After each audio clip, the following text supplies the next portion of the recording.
이렇게 개항 이후에 우리가 강화도 조약을 맺었었죠. 강화도 조약을 맺고 난 이후에 조선은 과연 어떠한 일들이 일어나는지 한번 알아보도록 하겠습니다. 자, 우리나라는 강화도 조약을 맺은 다음에요. 두 개로 나누어지기 시작을 합니다. 개화파, 문을 열어야 한다는 게 있었고요. 반개화파, 그러니까 문을 닫아야 한다는 반대 입장이지요. 그래서 개화파의 주장은 서양 문물을 받아들여서 나라의 힘을 기르자라는 게 바로 개화파고요. 반대하는 것들은 서양이나 일본과의 통상조약을 반대를 해야 한다. 우리는 우리나라 거를 지켜야 한다라고 하는 것들이죠. 따라서 개화파에는 명성황후, 여러분들 잘 알고 있는 명성황후 있죠. 그가 주장을 했고요. 반개화파에는 흥선대원군이 있었습니다. 따라서 개화파와 반개화파가 서로 싸우게 되는 일이 발생을 하겠죠. 그러면서 명성황후는 서양의 문을 열어야 합니다. 무슨 소리? 오랑캐가 어떤지도 모르는 주제에 그러면서 이야기를 하니까 고종은 그 사이에서 어떻게 해야 할지 이래도 저래도 어떻게 할 수가 없었죠. 따라서 또 외국 문물을 아는 사람을 관리로 써야 한다라고 주장을 했고요. 우리 흥선대원군은 과거를 뽑은 인물들이면 충분해. 뭘 또 다른 사람을 관리를 해? 라고 이야기를 합니다. 고종은 가운데에서 끼어가지고 이러지도 저러지도 못하면서 눈치만 볼 수밖에 없게 된 거였죠. 그러면서 어쩔 수 없이 이제 개항을 했기 때문에 조선 정부에서 추진한 개화 정책이 있습니다. 그러니까 흥선대원군이 어떻게 되겠어요? 흥선대원군은 반개화파이기 때문에 흥선대원군이 물러나야겠죠. 따라서 고종과 명성왕후가 권력을 잡게 되면서 개화 정책을 펴기 시작을 합니다. 그러면서 일본에는 수신사를 파견해요. 따라서 일본의 발전상, 근대 문물을 수용하면서 외교사절을 파견하는 거죠. 그러면서 일본에게 수신사를 하면서 개화, 어떤 것들을 해야 하는가 하는 개화 정책을 우리가 배우기 시작을 합니다. 그리고요, 고종은요, 이러한 젊은 양반 자제로 구성된 신사유람단을 보냅니다. 그러면서 여러 부분에 걸쳐 근대화 정책을 또 알아오라고 하게 된 거였죠. 그런 다음에 청나라에는 영선사를 보냅니다. 영선사를 보내가지고 김윤식의 인술 아래 영선사 38명을 보내가지고요. 청나라의 근대식 무기 제조법, 군사 제도의 기술 이런 것들을 배워오게 하면서 적극적으로 우리나라에게 받아들이기 시작을 한 겁니다. 이렇게 일본에서 들여온 신식 무기로 신식 군사훈련을 받는 군대가 생겼는데 이게 바로 별기군이 되겠죠. 우리는 별기군에 대해서도 또 한번 알아보도록 하겠습니다. 네, 이게 바로 별기군이죠. 고종 18년에 신설된 신식 군대로서요. 양반 자제를 선발해서 일본군 교관 초빙해가지고요. 군사훈련을 시킵니다.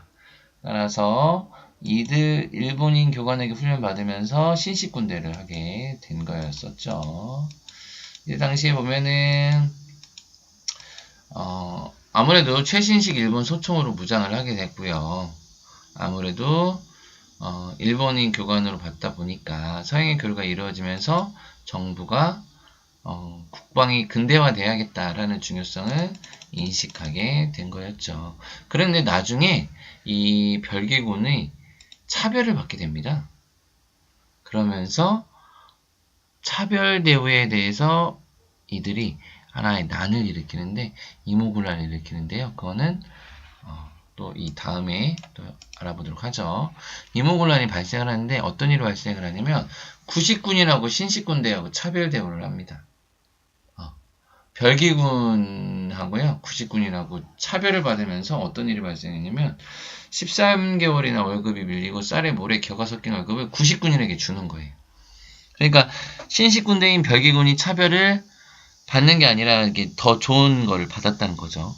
그러면서 구식군인들이 불만을 품으면서 난을 일으킵니다.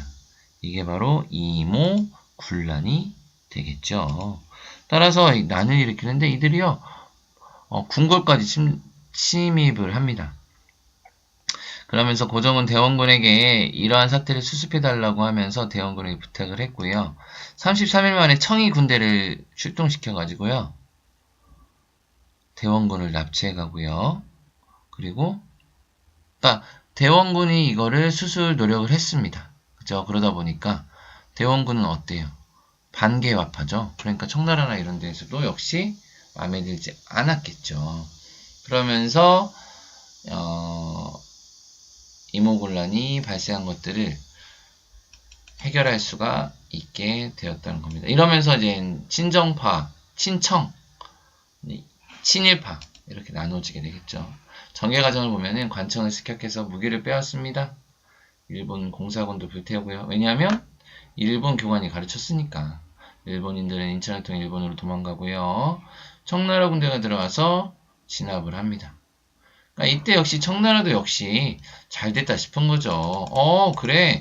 내가 어떻게 한번 또 해보려고 했는데 일본이 해가지고 이거 눈치만 보고 있는 상황에서 이제 잘 됐다. 그래서 청나라 군대가 가서 진입을 하고요.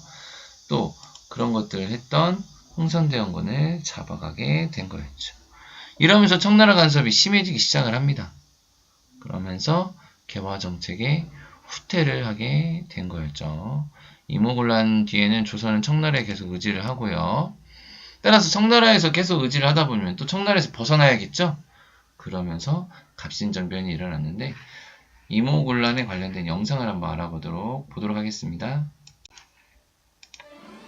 우리나라는 일본에 의해 개항이 된 이후 빠르게 개화 정책을 추진해 나갔습니다. 그중 하나가 신식 군대인 별기군을 만든 것인데요. 별기군이 만들어지자 기존에 있던 구식 군대는 모든 면에서 차별을 받았습니다. 월급을 제대로 받지 못하는 것은 물론 의복도 신식 군대와는 달랐지요. 하지만 정부는 구식 군인들에게 밀린 13개월의 월급 중 한 달치만 주어 이들을 달래려 하였고 지급하는 쌀에는 겨와 모래를 섞어주기도 했답니다. 불만이 극에 달한 구식 군인들은 결국 난을 일으켰는데요. 이 사건을 이모곤란이라고 합니다. 구식 군인들은 먼저 포도청과 의금부를 습격해 무기를 빼앗은 후 일본 공사관으로 쳐들어갔습니다. 일본 공사관을 공격한 이유는 신식 군대인 별기군이 일본의 후원으로 만들어졌기 때문이지요. 이들의 공격으로 놀란 일본인들은 인천을 통해 자기 나라로 도망쳤답니다. 공사관에 있던 일본인들이 도망치자 조선에 대한 간섭을 노리던 청나라는 즉시 군대를 보내 구식 군인들의 난을 진압했습니다. 그러자 일본도 조선에 있는 일본인들을 보호해야 한다며 군대를 파견했답니다. 이모곤란이 청나라에 의해 진압되자 조선에 대한 청나라의 간섭은 더욱 심해졌습니다. 나라의 자주권이 위태롭게 되었고 개화 정책도 추진할 수 없게 되어 근대화 속도는 늦어질 수밖에 없었지요.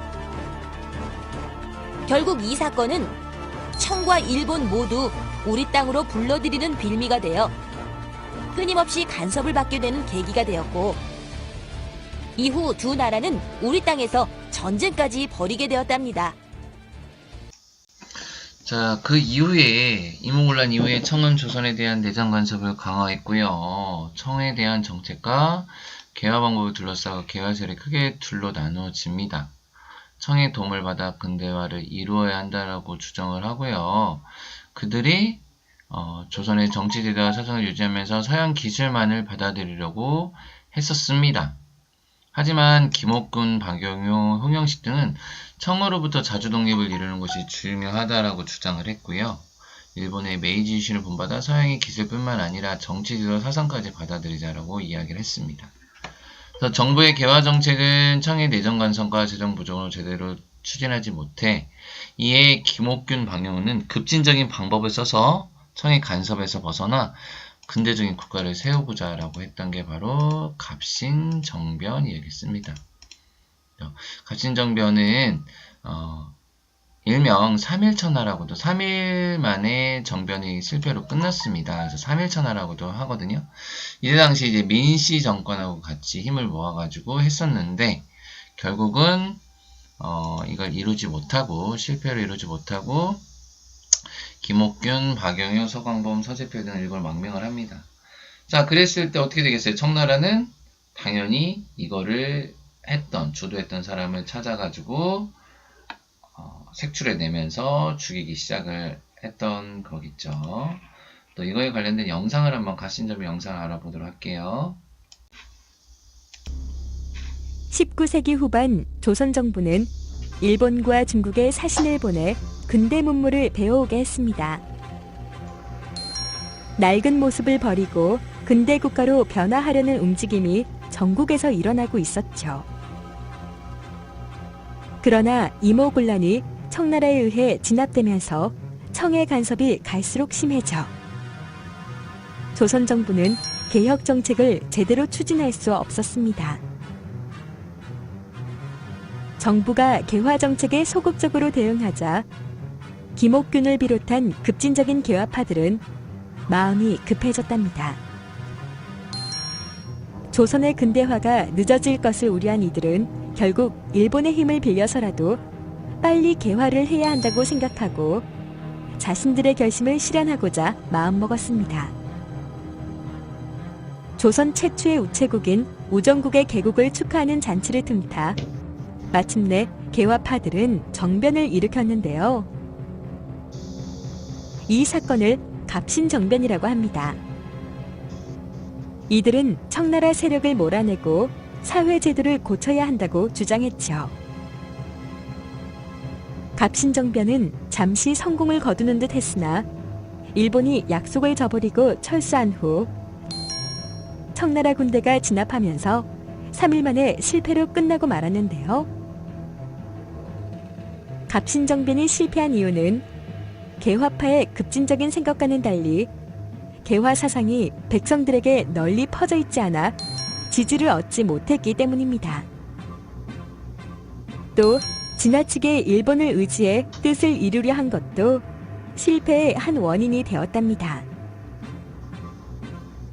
결국 실패한 개화파 인물들은 조선을 벗어나 다른 나라로 쫓겨가게 되었고 청나라의 간섭도 이전보다 심해져 조선은 개화 정책을 추진하기가 더욱 어려워졌습니다. 갑신정변의 전개 과정을 보면요. 첫째 날 일본의 도움을 받아 우정국 개국 축하연에서 정변을 일으켰고요. 둘째 날은 개혁파가 정권을 잡고 개혁 정책을 발표합니다. 이때 명성황후는 비밀리에 청군에 연락을 하죠. 3일째 청군이 진압을 한다라고 오면서 정변은 끝나고요. 김옥균과 박영효는 일본으로 망명을 하게 됩니다. 자, 개화파가 주장한 개혁 내용은 뭐였냐면 부정한 관리를 처벌해야 한다. 백성이 빚진 쌀을 모두 면제해야 한다. 죄인을 다시 조사하여 죄 없는 자를 석방해야 한다. 탐과 노래를 처벌하고 백성을 위한 바른 정치를 하자라는 게 개화파의 주장이었죠. 하지만 갑신정변은 3일 만에 끝나게 되는 겁니다. 아까 영상에도 나왔던 것처럼 백성들에게 안내가 제대로 되지 않았어요. 그래서 국민의 지지를 제대로 받지를 못했고요. 일본에게 너무나 의지를 하다 보니까 일본이 자기 필요할 때만 도와주고 자기가 괜히 끼어가지고 피해를 볼 것 같으니까 아닌 것처럼 피하게 된 거였죠. 그러면서 청나라가 오히려 더 이 계기 이후로 더 많은 간섭을 시작을 하게 되었습니다. 그래서 이번 시간에는 이모곤란하고 갑신정변에 대해서 한번 알아보았습니다.